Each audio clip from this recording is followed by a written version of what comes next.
Hello, everyone. I'm Lynn Cremando for YogaUOnline, and I'm here today with Leslie Howard. Leslie's an Oakland, California-based yoga teacher and IAYT certified yoga therapist, and she specializes in pelvic floor issues. Like me, she's a learning junkie. Can we say that about ourselves? Absolutely. I'm a lifelong learner. Proud learning junkie. So you've met your match because, like me, she's got over 3,500 hours of study and 20 years of teaching in the Iyengar tradition. Mine is not Iyengar. She's the co-director of the Piedmont Yoga 200-hour teacher training program and the founder of an approach that she's developed for working with issues of the pelvic floor called pelvic floor yoga. She's taught workshops and classes and lectured throughout the United States, all on various pain issues, but her specialty really is pelvic floor. Pelvic floor issues can include the familiar, such as incontinence. I think we all know about that, and pelvic pain, but there are lots of surprising symptoms that I'm going to ask her about. The population coming into yoga and the population practicing yoga is overwhelmingly at this point females 50 plus, or say 40 plus. And that's an age where pelvic floor problems often start.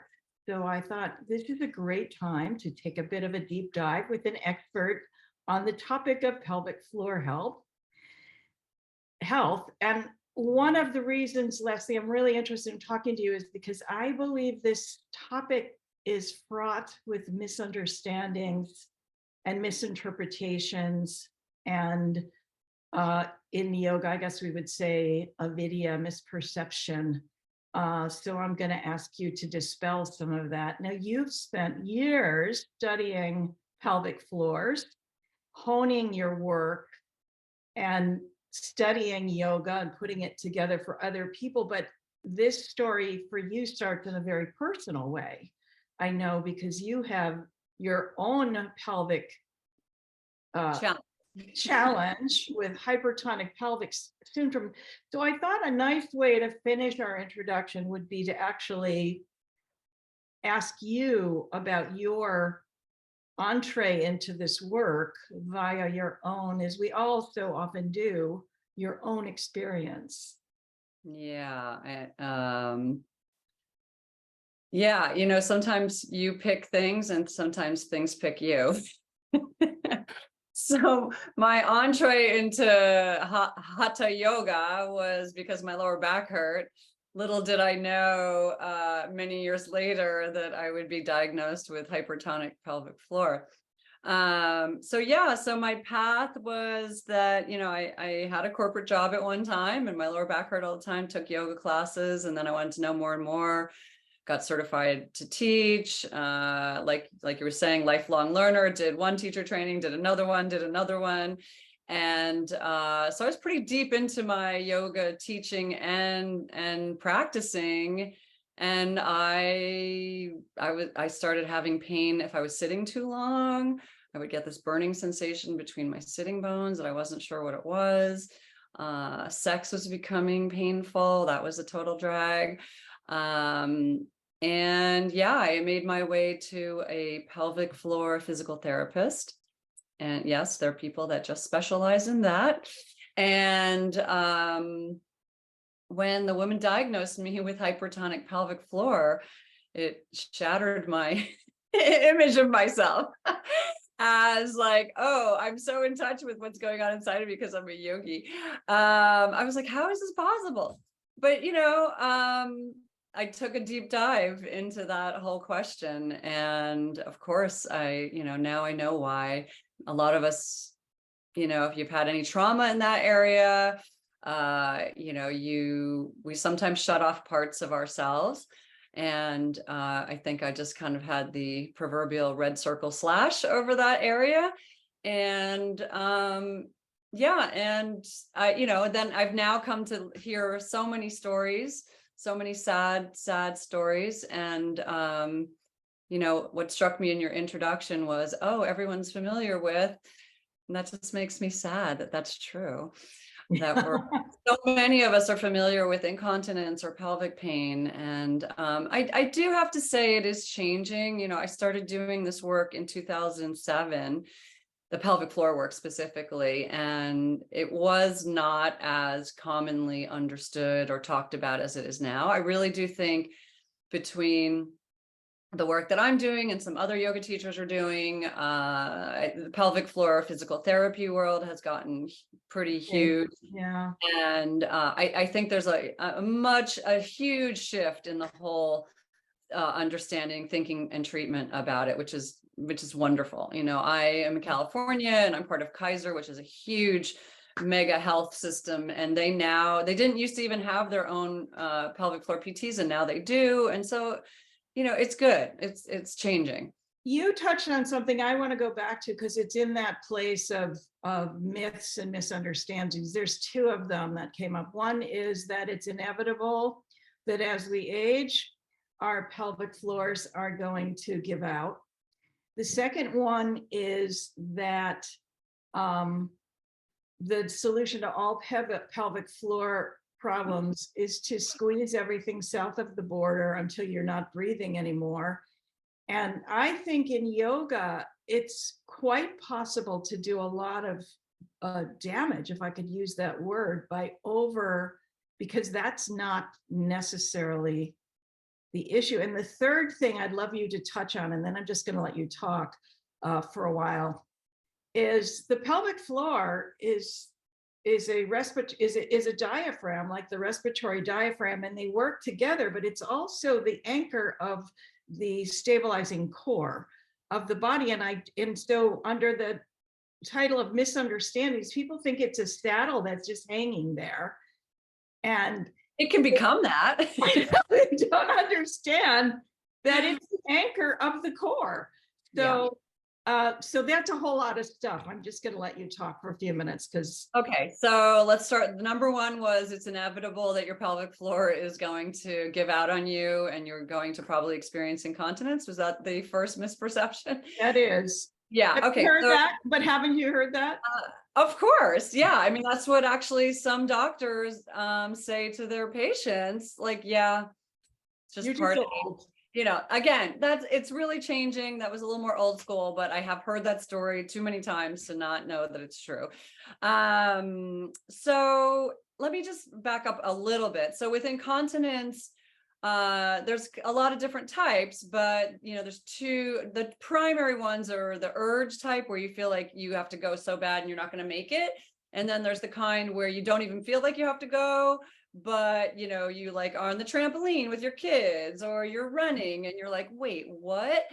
So there's that type. And so it makes sense if you just like go with the obvious, like, well, if something's leaking, something must be loose, right? But that actually isn't the case with the pelvic floor. So the pelvic floor, as I've learned, you know, can be too tight and it can be too loose, and it can frustratingly be both, meaning some parts of it are too tight and some are too loose, which comes from like the too much squeezing. What did you say? Everything down south till you stop breathing. I like that one.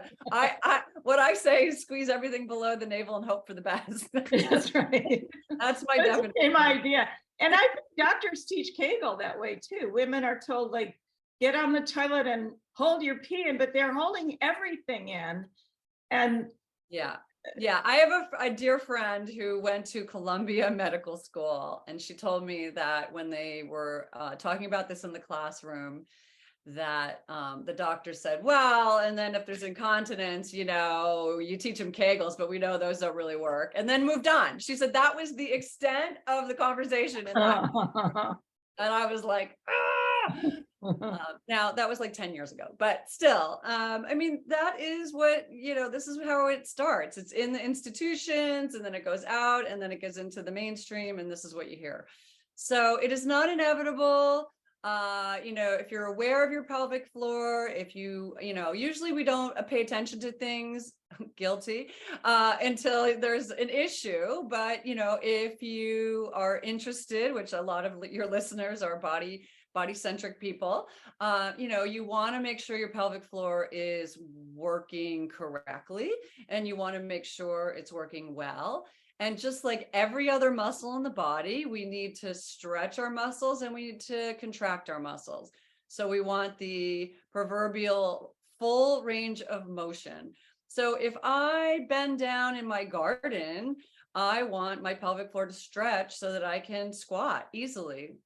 If I'm picking something up from a squat position, I want my pelvic floor to just know that I'm picking something heavy up, I'm about to stand up, and it should contract and hold my organs in and stabilize me. So that's our ideal.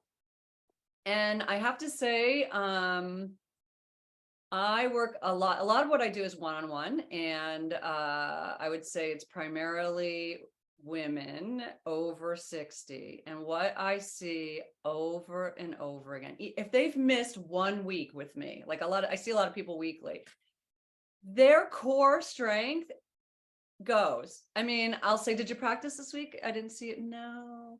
And then we do the stuff that we maybe do every week, and they've lost strength. So it's just, reality. It's not inevitable, but it is reality that as we get older, our muscle tone is not as good as it used to be, and we lose our muscle strength faster.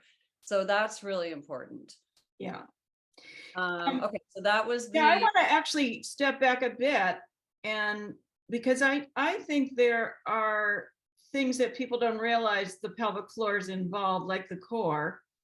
Can you just in your own way describe, I think you said a healthy pelvic floor is responsive, it's balanced, it's got a balance between strength and length and resilience. And can you describe an unhealthy pelvic floor? Because it's not just one thing, right?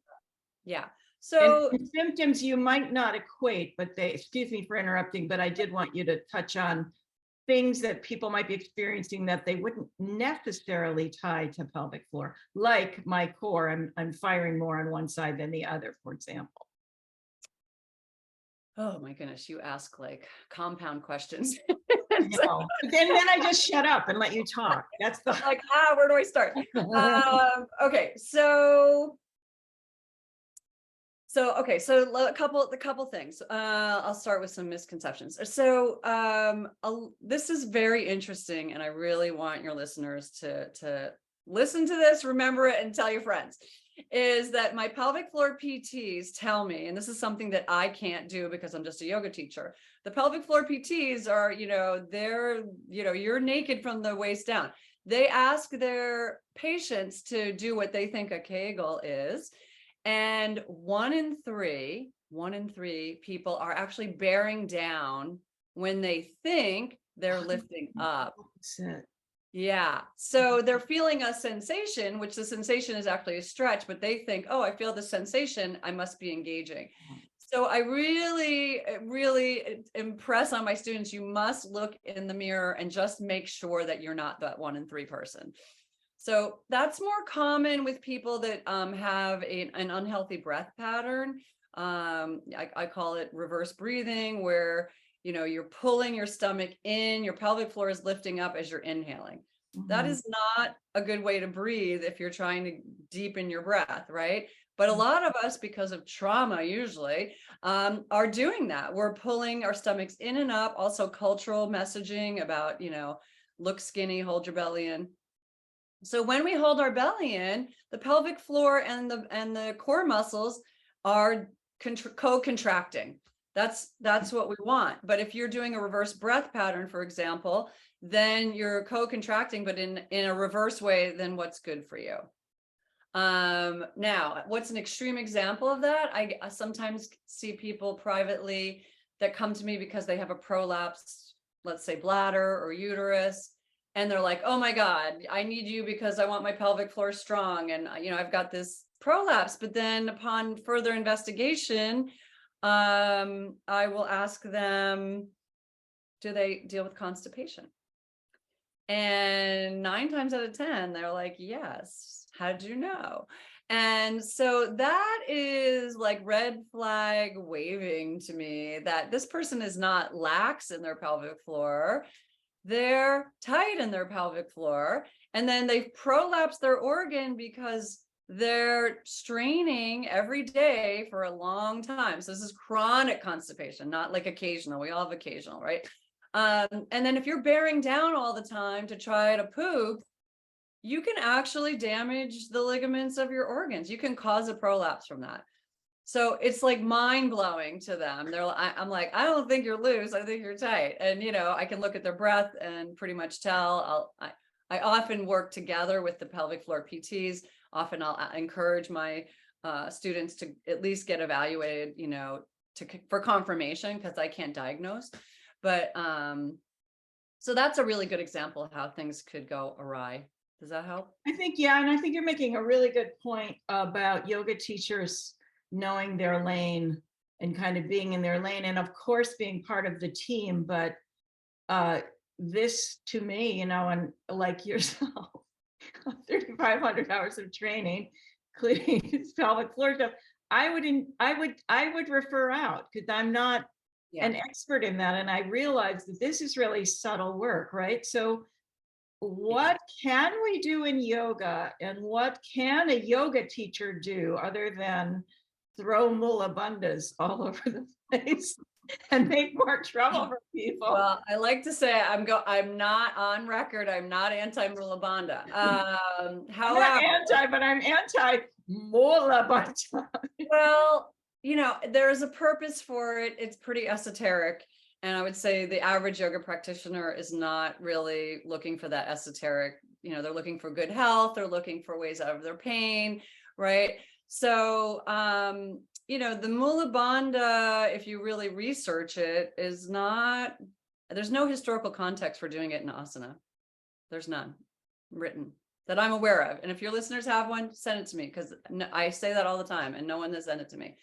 So it's done in either a pranayama practice or a meditation practice. That said, I know there's yoga styles that use mula bandha. So if you're going to teach mula bandha, if you're going to talk about mula bandha, please use it as your platform for pelvic floor health. So if you're going to talk about mula bandha, say, and you need to know that, hey, there are some people that have too much tension in this area, and that actually might not be a good thing for you to do. How do you know? It's just a mention, but it's out there. Again, it's raising people's awareness. It's like, hey, we're going to do mula bandha, but if you have constipation issues, or if you have any kind of pain in the lower body, maybe you shouldn't be doing this, and maybe you should go to a pelvic floor PT and be evaluated, because so I think that's a perfect opportunity where it's already an area of the body we're talking about. It's not inappropriate, and it's actually taking care of your students. It's right. Right. So I think that's a really great opportunity to talk about it. So we are talking about the pelvic floor, and we're laughing and yucking it up and having no shame or embarrassment about it. But actually there's a real, I think for some people, and you've talked about trauma, but not even just trauma, there's sometimes maybe a real vulnerability about dealing with that part of your body for people who've had issues in their life, any kind of issues, but particularly I want to say women. So I think that kind of work really demands a certain kind of nuance and compassion and self-compassion. If you're the student, how do you approach that to ease people into a comfort level where for a lot of people, that's an area where I'm probably not going to talk too much about that particular thing in a public class. I'll definitely talk about it in a pelvic floor workshop per se, but this is where the one-on-one work is really helpful. And this is where, like you were talking about referring out, I want to have a team of people. I want to have my pelvic floor PTs for an accurate diagnosis. And I also want to have some therapists in my back pocket that I can refer to people if they do not have a therapist. Or maybe I've had people memories resurface for the first time when we're doing this work, right? So they might not be in therapy for something like this, and then they realize that this thing happened to them, or they did have some sexual abuse or something like that. So So, one-on-one work, really good. I try to be as welcoming to tears. There's a big tissue box in my studio. And I, sometimes I can see them holding back tears and I say, your tears are welcome here, please, because it's such a human thing, right? Sadly, Yeah.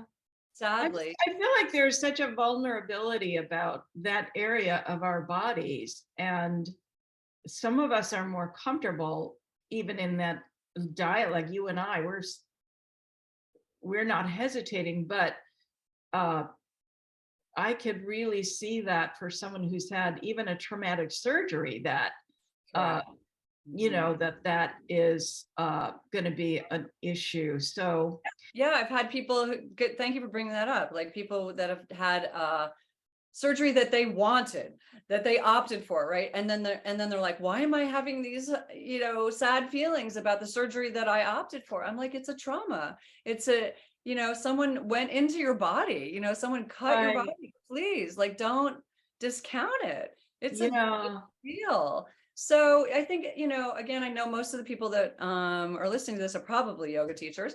It's up to us to normalize the conversation. That it's so important to just, even if it's a little challenging internally, like it's your public service to bring this out into the open. And because not until we bring it into the light can we dispel it.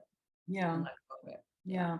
You mentioned breathing before, and I think that is a really vital. So that's the top of the canister. If you want to talk about a core, you brought it up. I brought it. No, you brought it up. No, you talked about breathing, and I just want to say, yeah. I brought up the relationship. Yes, you did. Yeah. Okay. So you brought up the importance of breath awareness when you're doing pelvic floor work, which is what I wanted to. Okay. So, well, yes. So the pelvic floor. Again, when you see pictures and drawings, I would say, 98% of them show a basin because the pelvis is a basin. Actually, the word pelvis means basin in Latin. So you see the pelvic floor drawn like a hammock. But they found, and I think the reason for that is because what we know about muscles for the most part is through cadaver labs. And I'm going to say when you're dead, pelvic floor probably looks like a hammock. However, in more dynamic, alive bodies and through MRI imaging, they found that the pelvic floor is more of a dome, which just makes so much more sense architecturally and functionally with our respiratory diaphragm that's also dome shaped. So again, good, healthy breathing these are in sync. They're doing the same thing. So when our respiratory diaphragm moves down, it widens. Pelvic floor, they are not the same structurally. So your respiratory diaphragm is smooth muscle. Your pelvic diaphragm is striated muscle. That's not that important for you to know. What's important for you to know is when you inhale, they both flatten. When you exhale, they both dome. That's if you're breathing well. And one of the benefits of breathing well is that you're getting movement in your organs. It's like a little baby massage for your organs. I have not yet seen a study on this, and I would love to get one going. I would say 90, I'm going to go with 98% again, of the people that I see that are tight in their pelvic floor are reverse breathers. Yeah, you said that. Well, that really makes sense because you're pulling up. Right.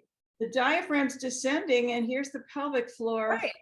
So what my interest is like, which came first? Like, was the pelvic floor tight and then therefore you didn't breathe deeply enough? Or did it start like with some trauma or some surgery and then you just started doing that unconsciously, and then that just makes everything worse because if you're inhaling up all the time, you're just tightening. So this is why by the time we get to Leslie, it doesn't matter where it came from because Leslie's going to help us. Well, I think I like to work contextually.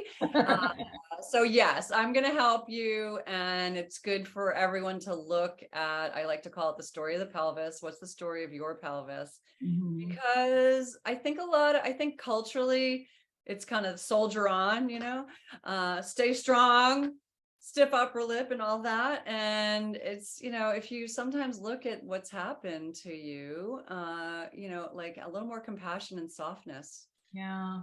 It'd be helpful. But we do this bracing a lot where, you're Oh. bracing to be strong, you're bracing for a fight. And that can really wreak some havoc. So you are going to be teaching a class for us on this very kind of topic, the pelvic floor yoga and breathing practices to alleviate incontinence and pelvic pain, which is awesome. Can you talk about the class, what you'll be covering? And I'm assuming a lot of what we've talked about is in there somewhere. Yes, absolutely. So definitely some of the things we talked about, I'll be elaborating on that. We'll start with some anatomy.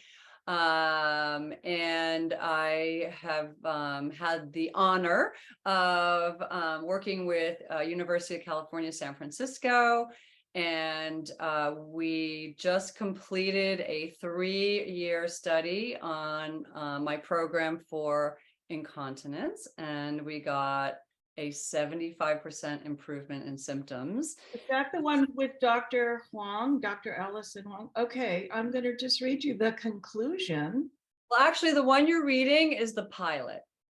Of the pilot. So the pilot is published, so it's out there. If you want to, you can read that. I just want to be clear that the one we just finished is not published. We're actually just, so because of that pilot that you're looking at, we got a really large grant from the NIH to do a big study because we got such good results. Yeah, because this is the conclusion of the pilot, just even of the pilot. Findings provide preliminary evidence to support the feasibility, efficacy, and safety of a group-based yoga therapy intervention to improve urinary incontinence in women. So that's really impressive, Leslie. I know, it was really, I feel really lucky. So that one is wrapping up, and it'll, it takes a while to go through, they have to publish the numbers and then it has to be peer reviewed, but it's all good. And then there's one that's ongoing right now for pelvic pain, a little smaller study. We didn't get quite as big a grant, but we're still looking if anyone's listening and wants to give us more money. And so let's see, the pilot on that, we got a 42% improvement in symptoms in 6 weeks. Wow. And I actually think that the bigger study will show even better. And I say that because in the pilot, the folks that got into that study were, the medical community had just really given up on them. There were a lot of folks that are like, my doctor, I think, is just like done with me, doesn't know what to do with me anymore. So, there are people that are in that's like pretty extreme. And then there's a lot of people kind of in the middle where, they have occasional pelvic pain or they have chronic pelvic pain, but it's, it's not incapacitating. So a lot of people that were in that first study were very incapacitated. So I'm hoping my mudra, good luck mudra. So are you going to be doing some of those practices or some of the theories from the studies in this course? So what I thought I would do is, in addition to doing some preliminary anatomy and talking about how the pelvic floor works, is yes, I would talk about why I chose some of the poses that I did for the study and why that's important for pelvic health. And then there's some longer practices attached to each webinar. So one will be a little bit more geared for the incontinence study and one's a little more geared around the pelvic pain study. Excellent. Yeah. Well, Leslie, this has been so fun. Yeah. If you could say that pelvic floor is fun, but well, I love to talk about it. So when you're excited. Yeah, it's clear that you have a passion for your work and it just comes out. And I think you probably make your clients and students really comfortable with this material. And it does help, I like to say, well, I'm not sure I would have chosen this, but it really helps that I went through it myself. So I really understand what a lot of people are dealing with. So that gives me a lot more understanding and compassion. Experience is a great teacher, even though we hate it sometimes. Exactly. Well, thank you again, and we will see you in class. It's going to be awesome, and with multiple practices, I think would be super helpful.